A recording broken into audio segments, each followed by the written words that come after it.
বলছেন। তবে নারীদের পর্দাটা বেশি। নারীদের পর্দার ক্ষেত্রে ওনাদের দেহের পোশাক ঢিলেঢালা হতে হবে, পাতলা হতে পারবে না, এবং accept her face and hand, এই হাতের কবজি পর্যন্ত আর চেহারা এতটুকু শুধু খোলা রাখতে পারবে একজন নারী। এটা হচ্ছে সর্বোচ্চ ছাড় বা রুকসা।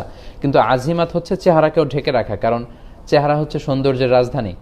একটা মেয়ের সৌন্দর্যকে বুঝতে হলে আমরা তার চেহারার দিকে তাকালেই বুঝতে পারি। ফলে চেহারাটা ঢেকে রাখাটাই হচ্ছে উত্তম, শুধু চোখ দুটো খোলা থাকবে। আম্মাজান উম্মু সালামা রাদিয়াল্লাহু তাআলা আনহা, উনি ওনার দুই চোখ খোলা রাখতেন না। উনি বলতেন যে দেখার জন্য তো এক চোখই যথেষ্ট, সো আমি দুই চোখ খোলা রাখবো কেন, আমি একটি চোখ খোলা রাখবো। সো ওনাদের